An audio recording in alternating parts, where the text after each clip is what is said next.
Dalawang bibingkang galapong. Wow, sarap naman yan. Parang bundok ng bibingka mga kaibigan. Yan pong ating mimeriendahin sa araw na to. Okay mga kaibigan, ito po ang ating kakainin. Siyempre kailangan natin ng panulak, Jollibee, pineapple. Oh my goodness, this is looking good. Oh.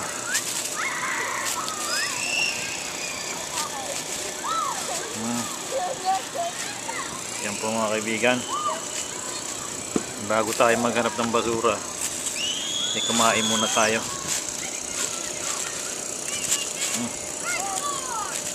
Ito po mga kaibigan.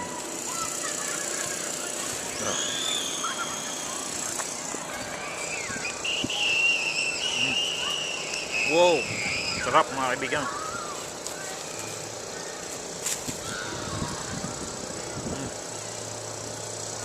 Oh my God.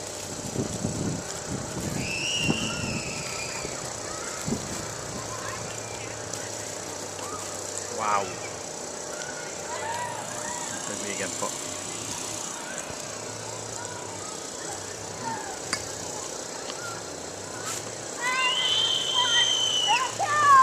Ingin ng mga tao rito mga kaibigan.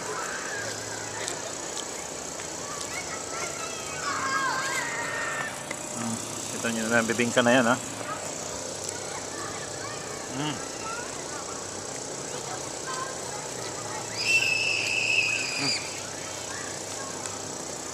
Okay, ready na ako maghanap ng basura mga kaibigan. Busog na ako. Okay, busog na ako. Maghahanap na tayo ng basura mga kaibigan. Na itong aking kariton. Ito, una natin titignan kung may basurahan dito. Kung may makikita tayo rito. Oh, wala. Wala tayong mabi. Pakukuha dyan. Tingnan natin ito isang basurahan dito.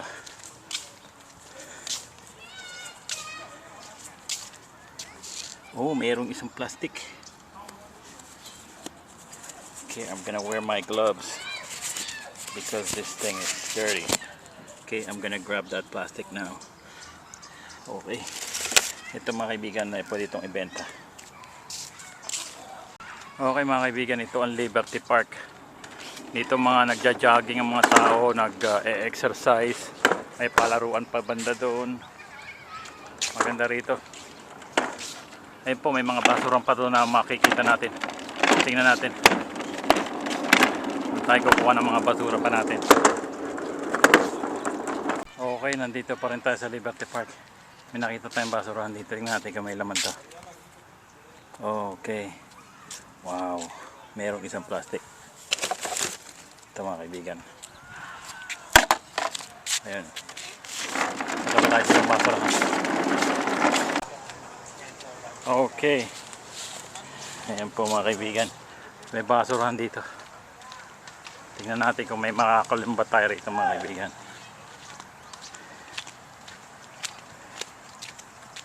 Okay. Mayroong isa. Ito mga kaibigan. Pwede itong maibenta.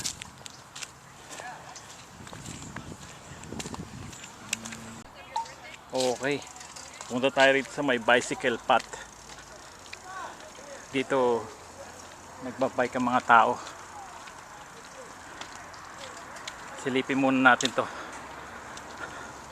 dahil maganda, may kinalaman to sa ating bansa. Iugnay ko lang mga kaibigan. Okay mga kaibigan, andito banda yung bicycle path. Dito nagbibisikleta yung mga tao rito. Ang layo nito mga kaibigan. Dito, daan yan hanggang doon. Yan ang ginagawa ng mga nagbabike. Yan, may dumaraan na nagbabike. Ito naman, ito tinatawag nilang flood system canal dito sa Amerika, dito sa Los Angeles. Kaya hindi basta-basta bumabaha dito. Actually, hindi pa ako nakakita ng baha rito sa Los Angeles. Siguro yung ibang parte hindi ko lang nakita. Ito namang kanal na to, tagal ko ng pamumuhay dito, hindi ko pa nakitang umapaw to. Siguro halos na puno lang to na nakita ko na nung malakas talaga yung ulan. Mga bagyo talaga nung tala, pero hanggang dito lang halos. Hindi ko pa nakitang umapaw to mga kaibigan. Kung sa Maynila may ganito mga kaibigan, palagay ko marami na mga titira dito sa mga gilid-gilid dito kasi hindi mo naman masisisi ating mga kababayan ang mahal ng upa ng mga apartment sa Maynila. Kaya yung mga ating mga kababayan dito na lang sila magtatayo siguro sa mga gilid. Ayun. Ayan po mga kaibigan, layo nito, malayo itong kanal na to. Yun ang babaw pa lang ng tubig niya, pero pag umuulan na yan, ang mga tubig ulan dito dumadaan. Ayan po mga kaibigan, sa Maynila grabe, pag umuulan, konting ulan lang may baha na sa Maynila. Pero magagawa natin, ganyan talagang kapalaran ng ating bansa. Para may patay ng parami sa Maynila. Puro kasi tayo kalibugan. Ayun, anak ng anak. Ay nako. Anyway, gusto ko lang ipakita sa inyo itong flood system dito sa Los Angeles na dahilan kaya itong Los Angeles hindi basta-basta lumulubog sa baha. Okay mga kaibigan?